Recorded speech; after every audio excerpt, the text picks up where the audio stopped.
퇴직하면 마음 편히 쉬며 건강을 챙기겠지라고 생각했던 김성호 가명씨는 퇴직 1년 만에 병원을 들락거리는 일이 일상이 되었다. 건강을 되찾고 여유로운 삶을 누리기 위해 선택한 퇴직이었지만 오히려 몸과 마음의 위기를 동시에 맞닥뜨리게 되는 경우는 생각보다 흔하다. 특히 오랜 시간 동안 대기업이나 공공기관에서 일했던 사람일수록 퇴직 후 맞이하는 자유는 오히려 불안으로 다가온다. 많은 이들이 퇴직 직후 한숨 돌릴 수 있는 시간이라고 기대하지만 정작 그 시기가 신체적 건강과 정신적 스트레스 모두가 무너지는 시작점이 되기도 한다. 김성호 씨는 55세에 대기업에서 임원으로 퇴직했다. 평생 치열하게 살아온 삶이었기에 퇴직 직후엔 자유롭고 편안한 노후를 기대했다. 하지만 기대와는 달리 퇴직 6개월 만에 당뇨 진단을 받고 불면증과 무기력에 시달렸다. 매일 아침 출근하던 습관이 사라지고 조직에서의 역할이 사라지자 하루하루가 비어갔다. 심지어는 집안에서조차 하루 종일 뭐하냐는 가족의 말에 상처를 받기도 했다.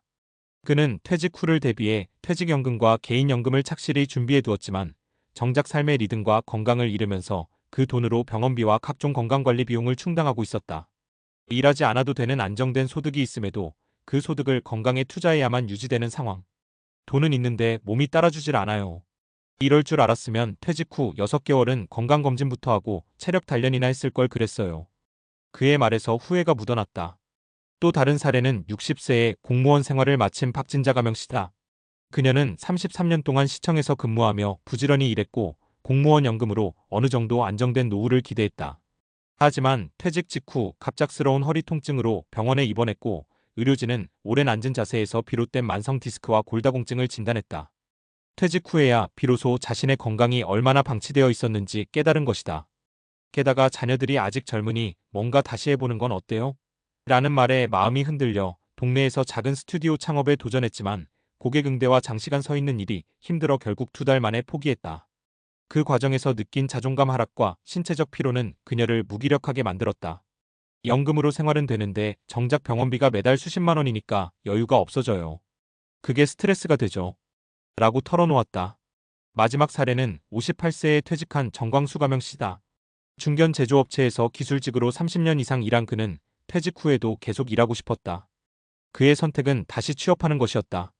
처음엔 기술 경력을 살려 소규모 제조업체에 계약직으로 들어갔지만 급여는 예전의 절반도 되지 않았고 정규직 직원들의 차가운 시선은 그에게 심리적 압박이 되었다. 일은 할 수 있어요. 근데 나이 때문에 사람 취급을 안 해요. 정 씨는 국민연금과 퇴직연금을 합쳐 매달 130만 원 정도를 수령하고 있었지만 생활비로는 빠듯했다. 자녀 교육비와 대출 상환이 끝나지 않았기 때문이다. 일을 해야 하는 상황인데 일하면 몸이 망가지고 쉬면 돈이 부족해요. 라는 말은 많은 퇴직자들이 겪는 현실적 딜레마를 잘 보여준다.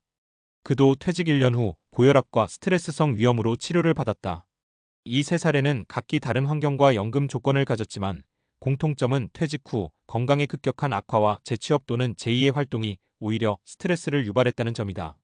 이는 단순히 돈의 문제를 넘어선 이야기다. 많은 사람들이 퇴직을 끝이 아니라 시작이라고 이야기한다. 맞는 말이다. 하지만 그 시작이 건강을 기반으로 한 새로운 삶이 되지 않으면 노후의 삶은 안정된 연금이 있어도 불안정해질 수 있다. 퇴직 후 가장 먼저 해야 할 일은 새로운 직장을 찾는 것도 창업을 준비하는 것도 아니다. 바로 자신의 몸 상태를 점검하고 생활 리듬을 다시 설계하는 것이다. 의사들은 50대 후반 이후에는 심혈관 질환, 당뇨, 우울증, 관절염 등이 급격히 증가한다고 말한다. 특히 은퇴 직후엔 활동량이 급격히 줄고 사회적 접촉이 감소하며 스트레스 대처 능력이 떨어지기 때문에 만성질환이 폭발적으로 늘어날 수 있다. 따라서 퇴직을 앞둔 시기부터 최소 1년 전에는 건강검진과 체력관리에 투자해야 한다. 그리고 퇴직 후엔 규칙적인 생활, 가벼운 운동 루틴, 동아리나 사회활동을 통해 심리적 연결고리를 유지하는 것이 중요하다. 만약 일을 계속하고 싶다면 무리한 창업이나 재취업보다 시간제 근무나 재능기부형 활동, 온라인 강의나 콘텐츠 제작처럼 자신의 체력과 경험을 조화롭게 활용할 수 있는 활동을 설계하는 것이 좋다. 또한 연금이 있다고 방심하지 말고 건강 지출에 대한 대비가 필요하다. 이 연금은 생활비가 아닌 의료비와 건강관리비의 기반이 될 수 있다는 사실을 인지하고 건강보험, 실손보험, 간병보험 등의 점검도 필요하다. 노후의 진짜 위기는 돈 없음이 아니라 몸 없음에서 시작된다는 말이 있다. 퇴직 후 몇 년 그 몇 년이 삶의 방향을 완전히 바꿔놓을 수 있다.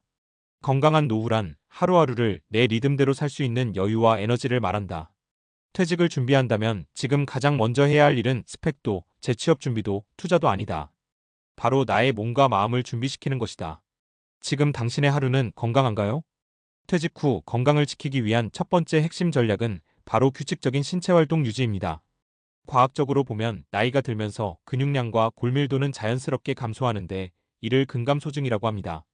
근감소증은 노년기 낙상, 골절 위험을 높이고 결국 자립적인 생활 능력 저하로 이어질 수 있어 매우 중요합니다. 하지만 규칙적인 근력 운동과 유산소 운동은 이 과정을 늦출 수 있습니다. 특히 퇴직 후 운동량이 급격히 줄어드는 경우가 많은데 이는 체중 증가, 대사증후군, 당뇨병 등 만성질환 위험을 크게 높입니다. 매일 30분 정도 걷기, 가벼운 스트레칭, 집에서 할 수 있는 저강도 근력 운동을 꾸준히 하는 것만으로도 심혈관 건강과 인슐린 저항성을 개선하는 효과가 입증되어 있습니다. 예를 들어 꾸준한 걷기는 혈압을 낮추고 심장병 위험을 줄여줍니다. 특히 퇴직 후 자주 겪는 우울감과 무기력증 완화에도 효과적이죠. 몸을 움직이면서 분비되는 세로토닌과 엔도르핀은 행복 호르몬으로 불리며 정신 건강에도 긍정적인 영향을 줍니다. 두 번째로 중요한 것은 균형 잡힌 식단과 영양 관리입니다. 노년기에는 칼로리 필요량은 줄지만 단백질과 비타민, 미네랄 요구량은 오히려 증가합니다. 특히 단백질 섭취가 부족하면 근육 손실이 가속화되고 면역력도 떨어지기 쉽습니다. 또한 항산화제가 풍부한 채소와 과일을 충분히 섭취하는 것이 중요합니다. 이는 노화 관련 만성 염증을 줄이고 심혈관 질환 및 암 예방에도 기여합니다. 퇴직 후 건강관리에서 가장 많이 간과하는 부분이 바로 이 영양의 질인데 가공식품이나 당분이 높은 음식 위주로 식습관이 변하면 건강 악화가 빠르게 진행될 수 있습니다. 세 번째로 정신 건강 유지와 사회적 연결망 관리는 신체 건강만큼 중요합니다. 퇴직 후 사회적 고립감과 외로움이 심해지면 우울증, 인지기능 저하가 촉진됩니다. 뇌과학 연구에 따르면 사회적 활동이 활발한 노인은 알츠하이머병과 같은 치매 발생 위험이 낮아진다는 결과가 많습니다. 퇴직자들이 가까운 친구, 가족과 자주 연락하거나 동아리 활동, 봉사활동에 참여하는 것은 뇌의 신경가소성인 UROPLASTICITY를 촉진시켜 인지 기능 유지에 도움을 줍니다. 또 정신 건강이 좋아지면 신체 건강도 자연스럽게 개선됩니다.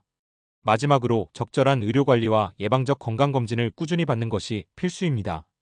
퇴직 이후는 만성질환의 발병과 악화 가능성이 높아지는 시기입니다. 정기적인 혈압, 혈당, 콜레스테롤 수치 체크와 골밀도 검사 등으로 건강 상태를 점검하고 이상 신호를 조기에 발견하는 것이 중요합니다. 특히 만약 이미 고혈압, 당뇨, 고지혈증 등이 있다면 약물 복용과 생활습관 개선을 병행해야 합니다. 병원 방문을 미루거나 건강 이상 신호를 무시하다 보면 큰 병으로 발전할 위험이 높기 때문입니다. 이 모든 건강관리 활동은 결국 퇴직 후에도 경제적 여유가 있어야 가능한 면이 큽니다. 그래서 퇴직연금, 국민연금, 개인연금 등 재정계획과 건강보험, 실손보험 등 의료비 대비가 함께 고려되어야 한다는 점을 잊어선 안 됩니다. 퇴직자들은 자신의 연금 수령 시기와 금액, 예상 지출을 꼼꼼히 따져보고 건강관리 비용까지 함께 계획해야 안정적인 노후가 가능해집니다. 요약하면 퇴직 후 건강한 삶은 몸을 움직이고 균형 잡힌 음식을 먹고 마음을 열며 병원을 꾸준히 찾는 네 가지를 기본으로 합니다. 여러분도 지금부터라도 이 네 가지를 생활 속에서 조금씩 실천해 나간다면 김성호 씨, 박진자 씨, 정광수 씨처럼 퇴직 후 찾아오는 위기를 극복할 수 있을 것입니다.